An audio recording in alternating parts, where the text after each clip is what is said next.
Raz, and we're also talking a lot about Citizen and 50 years of Eco Drive. So again, let's give Citizen a quick round of applause for making this.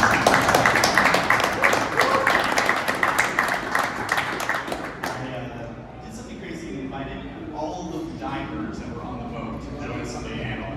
So we can get to know them, get to talk about our experience yesterday, and to talk about the citizen watches that we took with us on this trip. To begin, I just want to do a quick introductions. I'd like to just say your name, what watch you're wearing, and if you're a diver, how many years you've been diving. We're going to start with Neil from Citizen, and then we'll work our way across the top row, and then start with Bradley here and work our way across the bottom row. Sure. So my name is Dylan Burke. I'm the director of merchandising here at Citizen Watch America, and I'm not a diver, so not many years diving, but I am wearing the new 40.6 millimeter diver with a white dial and green strap that should hit our website in the next week or so.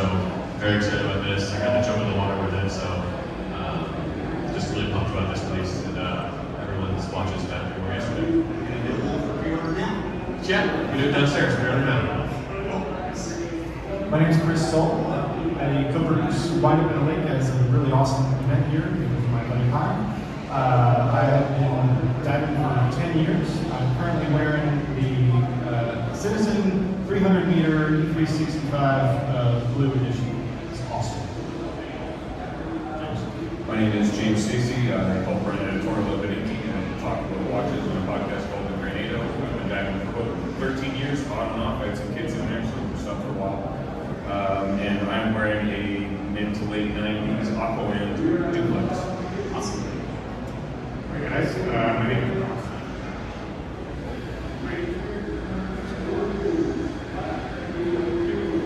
Sorry guys. Hi guys, my name is Brock Stevens. I'm a watch photographer, Navy diver, and just overall watch enthusiast. I'm wearing the Citizen professional diver with the red dial, and it's great diving as well. Awesome. My name is Bradley. I've been diving for 0 years, and actually was certified at one point in Australia when I was in school, and that went away. Let's see. I do content, social media stuff for Citizen. Today I'm wearing a new Roland, R-O-L-A-N. It could go in the water. It's the beauty of pretty much all Citizen watches. For dad life, that's how we got into Citizen. You can bathe your kids, throw them in the pool, go after them, whatever, and not worry about, oh, it's a dress watch, it's a dive watch, whatever. So, anyway, that's me.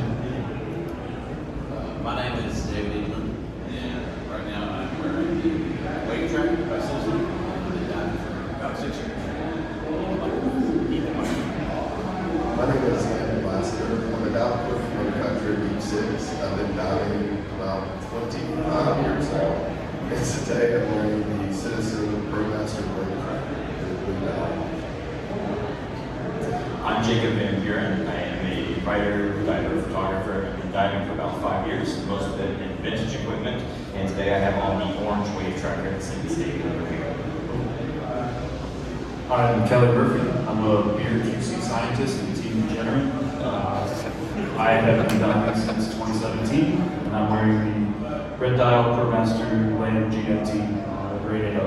It's awesome. My name is Jeff Garrett. I've been diving for a little over 5 years.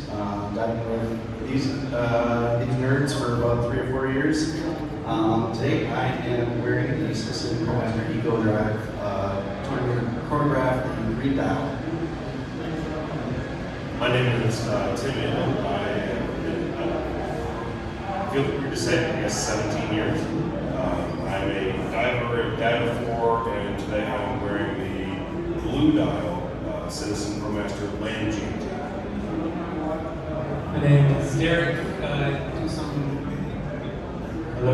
writing and photography about watches. I'm diving about 8 years, and I'm wearing the ProMaster Dive limited edition super colorful dive. Hey, I'm Matt Levinson. I'm a graphic designer, watch guy.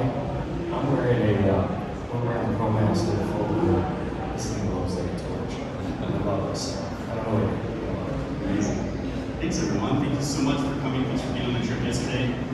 Neil, let's talk a little bit about Eco Drive. This is 50 years of Eco what makes EcoDrive technology different from other solar energy collection solutions for watches?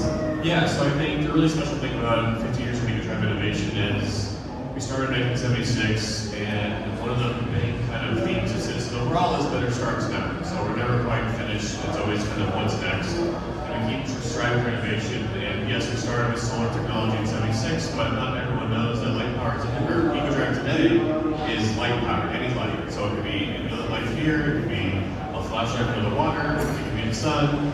So that's really special. We're going to kind of harp on that. And also our dials. Our dials are what I think make us very special. We have many different movements, whether it is a one-guarded dial or a metal dial with a ring around the dial that creates the light. The way what we can do with our dials, I think, puts us in a class all our own. And that's what I think is really special about EcoDrive. Amazing. Yeah, I think over the last, I would say 6 to 7 years, I think prior to that, a lot of watch enthusiasts were really hot on having and making sure they had automatic movements in their watches. And now I think we have one noticing a lot of trends for I want an automatic movement, I want a hand-on movement, I want sports movement, but I also want a solar power movement. I really wanted to just pick some brains here, but if there's anyone who has any thoughts on the idea that having multiple movements in your collection is maybe better than just having one style of movement, anyone have any thoughts on that? Maybe Matt, since you're holding the Yeah, I got the bully one. As a collector, I do love having different movements from that standpoint. It's because I find that beauty in the engineering and the different personalities they have. I think there's a very practical standpoint to that as well, depending on what you use the watch for. Maybe more durability in those things. The EcoDrive is such a cool technology as well, just for the ability it has to charge and get that duality kind of a living quartz piece. That's really cool. Chris, can you tell us a little bit about Wind Up on a Lake, where it came from, and how it's evolved over the last 3 years specifically? It's my favorite subject. Back in 2022, when Wind Up Watch Fair finally landed in Chicago, like all of us Midwest watch nerds have been begging for, we really looked for an opportunity for many of us who have been online to come and redeem all that time we poured into Instagram into real relationships. And so I reached out to a couple of guys who I knew would be into diving in Lake Michigan right alongside the fair. And we just decided to be cute, call it Wind Up in a Lake, and it stuck. And since that time, Kyle, you found out that we did that all on our own organically, and asked us if we'd be open to sponsorship in the following years. And of course, I said no, terrible idea. It's an incredible dream to have that kind of privilege, and I'm very thankful for that. And not every year, but since a couple of years in, Citizen has been a wonderful partner in that regard. And we've tried to continue to grow the concept and be creative and just tell a good story. But the best thing about that story is that it is a real one. We are not just a random collection of divers. We are all genuine good friends and good pals who wanted to do something fun. And we're happy, we're very happy to be able to tell that story with Citizen involved. And it's a genuine love all the way around. Awesome. Yeah, I remember 2 years ago when we did our first sponsorship with Citizen, we really kind of went this kind of, I would say, 1960s sort of almost like a hippie party where we were out celebrating early dive watches. And last year we kind of went all 80s to celebrate Aqualand's 25th anniversary. This year, I mean, Bradley, people were coming on the boat, you had a very specific comment, and you said, kind of like, this was like SEAL Team 6. Yeah. And this was like, there was definitely like, we're on a mission sort of vibes. Can you describe that for folks a little bit? Yeah, we pulled up, I've got like my Trader Joe's snacks, and these guys pulled up looking like Jack Reacher set, just dropped them off, and they're just like, whoa, like dudes, and just like ready to roll. They got their tanks and their bags and all their equipment, and I've never felt more unaligned with a group of people in my life, but it was awesome. I was like, these guys know what's up. I'm rolling with them, and so I was excited to see, it was exciting too to see the level of diver that appreciates a Citizen Watch. And you know, I feel like the Citizen Watches yesterday were appreciating you guys. Because so often these high-spec dive watches don't get to experience the true life that they could. And so I feel like there were so many happy watches yesterday at the bottom of the lake. One was literally at the bottom. We'll get there. Well, yeah, well, I'm not one of this building, but yes, to that point, these guys rolled up and I was like, whoa, this is real.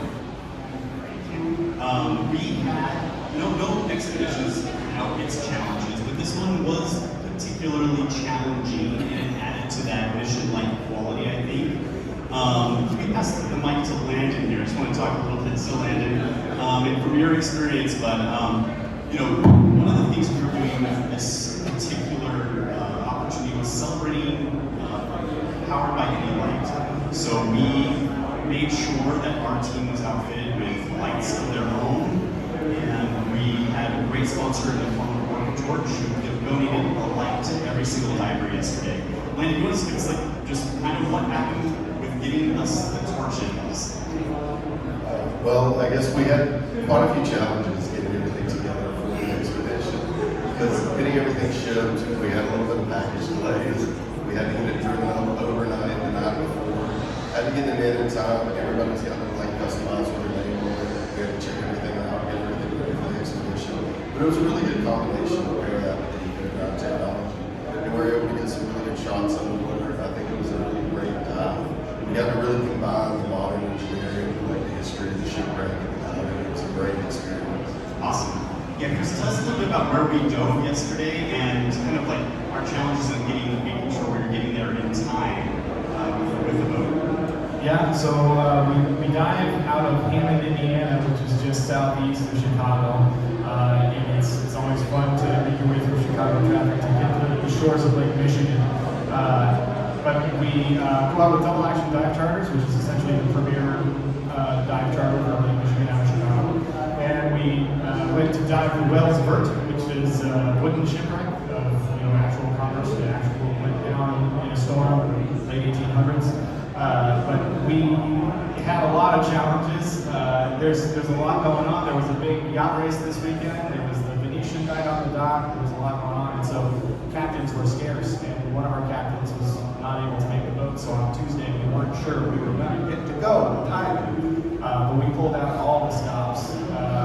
This is a pretty small world in diving and watches. And we were able to connect with some folks who were able to ultimately make it happen. We were very, very grateful that someone was watching out for us. So here we are, we're running about an hour later than we expected, and we're busting it out to this spot, and the water is not calm. This is by far the choppiest, I think, wind up in a lake expedition we've gone on, so we're flying, bumping over all these waters, and I would say it wasn't that tensions were high or anything, but there was that mission quality was 100% in play. I know you see your out of your head there, Kelly. You want to talk a little bit about how you were feeling heading out there? Yeah, sixth word. It was, everybody was looking a little green around the gills by the time we got there. But it's that kind of type 2 fun that I think everybody really enjoys when they finish with it. And once we got to the dive site, everything kind of subsided a little bit, got a lot less choppy while we were there.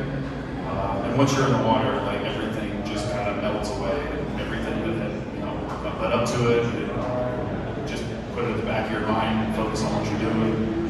And it was a terrific wreck to see. The visibility was really great.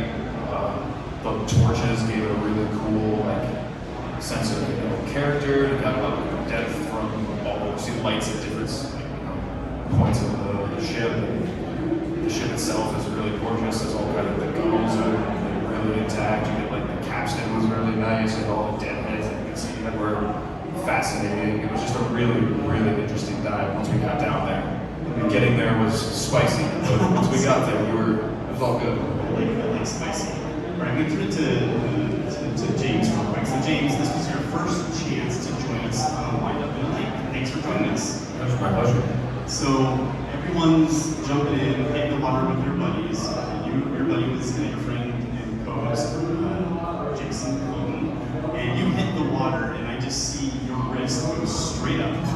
You want to tell us about this moment? Yeah, so I had the wild idea of wanting to dive a 30-year-old watch.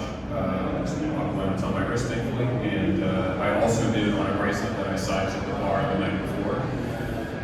This bracelet, and this watch came from two people in our community that knew I would like it, and then knew that I would like the bracelet as well. So it kind of found its way to me. I do have quite a fondness for these, and so I struggled to get it over the wetsuit, even with the extension. And the wetsuit wrist cuff pulled way back, so it was over the typically the glove would sit, and then I had my dive computer on my other wrist, and we got in the water, and we were all just kind of circling, like trying to wait so there's enough divers in the water for a photo, and as I'm looking around and doing stuff, I could feel it pop off my wrist. And I put my face in the water just fast enough to see it go past my fins. And I'm like, well, it's bright water, it's not that deep, and then like, before this thing hit the ground, I was like, I'll never see it again. It's totally gone. And I was like, I'm not going to ruin the day, so I just, I tried to keep it easy. And I'm heartbroken. It's a fun watch. I like it. Thankfully, just a watch, though, all things considered. As far as dive calamity goes, still pretty low level. And so we go on the dive and go through the whole process. And it's a great dive, fascinating. I'm spending most of it just kind of like handing with my new flashlight, like maybe I'll see it. Maybe I'll see it. The bottom was kind of gooey, silty growth, so you didn't know how it would land, and you could obviously shovel under something or whatever. Do the whole dive, get out, everyone kind of filling people in on the boat, saying, people were like, someone lost a watch, like I lost a watch, we're like, not the Aqualens, and just go back and forth like that. Let's pause you there, because I do want to kick it over to what happened right then. We're all watching, we're all super sad for you, by the way, and Neil and I are just looking at each other going, you got to be kidding me. But if you're going to lose a dive watch, that's the way to do it. Yeah, you can on it, right? Yeah. About half of us were getting ready to get back in and go after you. Yeah, there's a search party mounted. Yes. And then, Jeff, you were the last guy up, basically, more or less the last guy up. And tell us what happened to you as you were down there and as you got back on the boat. Well, I'll try to make this not too long, but so we were waiting for everyone to get into the water. We were taking a group shot before we descended, and I heard some, call it commotion, over towards James' area, and we had these brand new torches, flashlights for other people, and Landon over here was tying bolt snaps onto a few of them, and so were those. It was very bumpy. So I thought maybe, hey, even though Landon's probably tied more bolt snaps onto things more than any of us here, maybe it fell off. So this whole time, the whole dive, I thought James had lost his light. So I was one of the people with an underwater camera, and I was busy taking pictures for Sisson and you guys down there. And towards the end of the dive, I get back with my dive buddies and asking the other guys how much gear they have left. And we had about 1,000 PSI left. I'm like, man, everyone else is going up. The crowd is thinning down here on this wreck. But I've been concentrating so much on pictures, I haven't really concentrated on the wreck. So I signaled to the guys, hey, let's do one more lap. So we just did a casual long lap around, and I looked down and I'm like, is that a zebra mussel? That's got to be another zebra mussel. There's millions of them down here. But no, out of anyone to lose a watch, it's the James Stacy watch guy. How ironic is that? But yes, there it was, just 6 feet inside of the outside of the wreck. In the wreck, about a third of the way from the bottom, just sitting there. I was so surprised that it was there the whole time and no one else had But did you know it was Jason's at that point? I thought it was a new watch. I did not realize, I didn't know whose it was. Got it. I put it in my pocket, and when you get back onto the boat, that's where the most energy draining of the dive is. It takes a lot out of you. So I'm back on the boat, I'm taking a breath, and I hear roll call. We go through that, and the captain says, yeah, we've got a roll call before people get back in the water. I'm like, this is a fun dive. Who's going back in the water? And I hear someone lost it. What? Who lost what? And James lost a watch. So I reach in my pocket. You mean this? It was pretty amazing. Well done.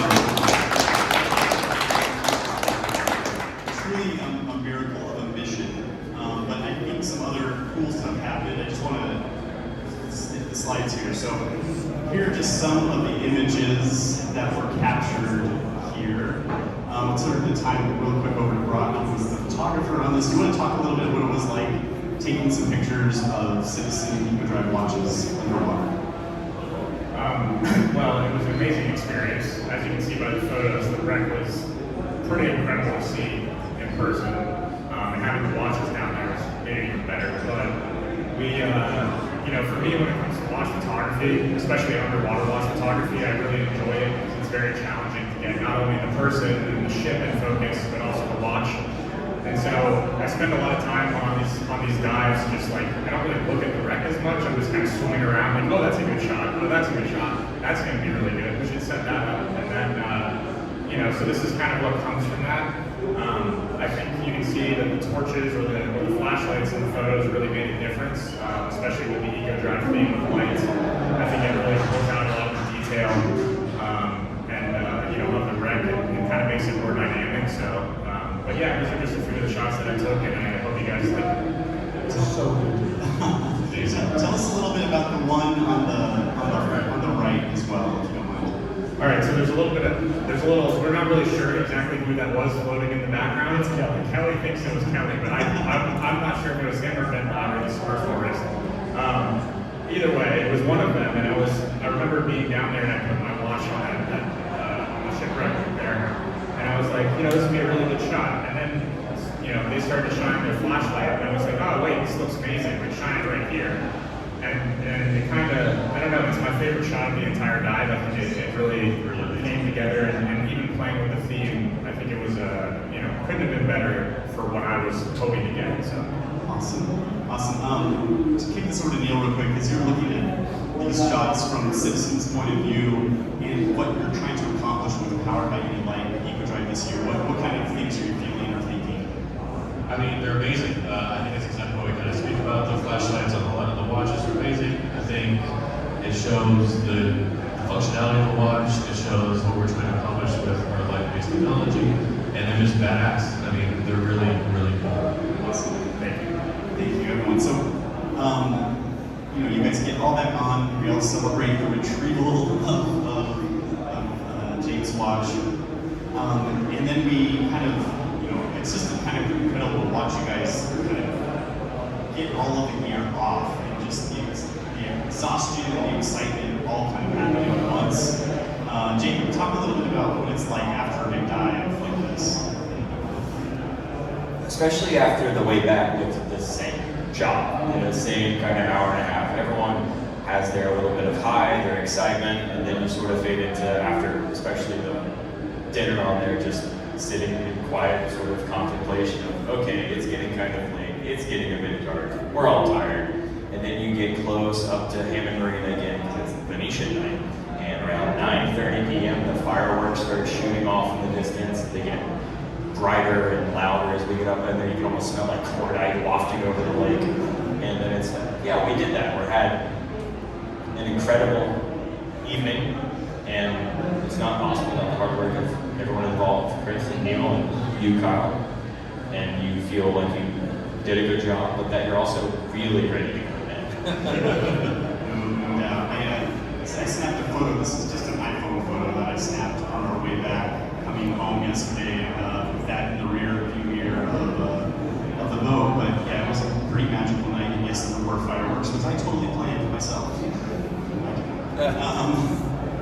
Any other quick thoughts from our team here, just about the dive, Tim? Any feelings about this is your fifth dive with us, or fourth? Let's see. I think this is the fourth dive that I've done. So I didn't make it up here for the first unsponsored one, but I came after that. Nice. It's just a fantastic trip. It always is. It's great working with Citizen. Wind up. I did not dive watch this time, and that's air quotes for those who don't see the video. But I'm diving the Land GMT. Don't tell Citizen or other watch manufacturers, but I rarely use the dive vessel to time my dives. To me, it's all about the loom and the depth rating. So this is 200 meters. The loom is outstanding. I can tell what time it is in the depth, any depth. Cool. Yeah, just a great trip. Thank you. Yeah, Derek, how about yourself? You know, you've made a couple of these. What are your feels as you're thinking about your storyteller yourself? So what do you think when you go to a dive like this? I mean, I think these guys have all said it pretty well. It's really an honor and a privilege to be able to do this with great sponsors, but with a great group of friends year after year. And I think it's something we look forward to all year long, I think. It's just really great. Awesome. Any parting thoughts from anyone real quick, Chris? Or Kyle, you mentioned like the benefits to having sort of diversity of movements in your watch boxes, and that just really made me think and reflect for a second. But that is so true. Like, if I'm just staring at a box full of automatics and kind of have that moment, okay, I'm late for work. I gotta spend the next 2 minutes to make sure I zero this second scene. Everybody knows the kind of special that has to do.